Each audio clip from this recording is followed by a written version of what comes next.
Le chômage des jeunes en Afrique est devenu un défi colossal. Avec plus de 60% de sa population âgée de moins de 35 ans, les continents abritent une ressource humaine considérable. Pourtant, des millions de jeunes diplômés se retrouvent chaque année sans emploi, victimes d'une économie encore très faible pour explorer leur potentiel. En Afrique centrale et de l'Ouest, les chiffres sont alarmants. En République démocratique du Congo, par exemple, près de 50% des jeunes qualifiés sont sans emploi. Les secteurs publics saturés et un secteur privé en construction peinent à offrir des solutions possibles. Depuis le Congo-Brazzaville, le docteur Sharon Dombi, écrivain et spécialiste en gestion et gouvernance, apporte son éclairage sur l'importance de l'entrepreneuriat pour les jeunes africains. L'Afrique regorge un potentiel entrepreneurial immense, mais son exploitation nécessite des modèles de gouvernance et de gestion adaptés à ces réalités spécifiques. Or, l'implication des jeunes intègre la gouvernance participative et décentralisée. Et donc ça, c'est la première méthode, c'est la gouvernance participative et décentralisée. Et dans cette gouvernance, il y a l'implication des jeunes. C'est quoi l'implication des jeunes? C'est de créer des espaces de dialogue où les jeunes entrepreneurs peuvent exprimer leurs besoins et leurs idées. Cette réflexion trouve un écho dans le parcours de Mayun Kensa, entrepreneur camerounais basé à Douala, dont les parcours témoignent de l'impact transformateur d'une vision concrète et audacieuse. La difficulté principale est celle de la gestion quotidienne rigoureuse, donc le suivi quotidien de la gestion aussi rigoureux que possible.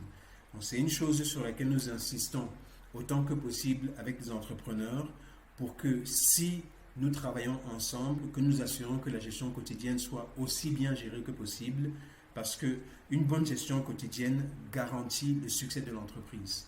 Avec le temps, une bonne gestion quotidienne garantit le succès de l'entreprise, avec aussi bien entendu une bonne communication et d'autres facteurs.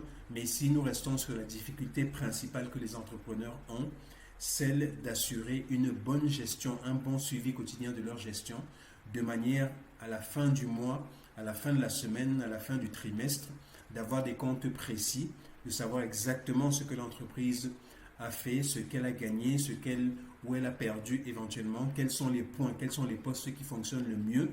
Donc, comment concentrer les activités, comment focaliser les activités pour que l'entreprise réussisse. Un point de vue que l'on retrouve également dans le domaine des éditions en Afrique et de l'éducation financière. Valérie Ngoïndala, directeur des éditions Lumumba et formateur en éducation financière en République démocratique du Congo, souligne. Par rapport à nos formations, nous nous basons à donner une formation qui pousse les jeunes africains, les jeunes congolais, à s'investir dans l'entrepreneuriat comme pilier du développement économique et de leur insertion socio-professionnelle.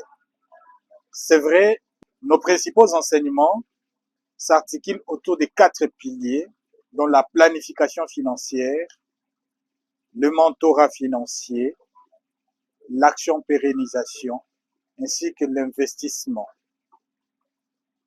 L'objectif est d'amener les jeunes à être autonomes, insérés socio-professionnellement, lutter contre le chômage et aussi à savoir comment épanouir ou développer leurs investissements.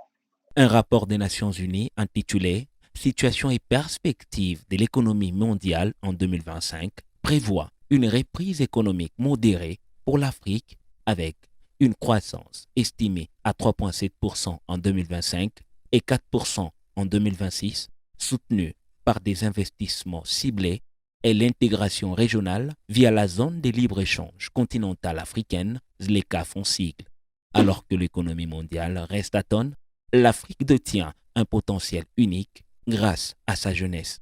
Former et soutenir les entrepreneurs de demain représente une stratégie clé pour relever les défis du chômage et garantir un avenir économique durable au continent.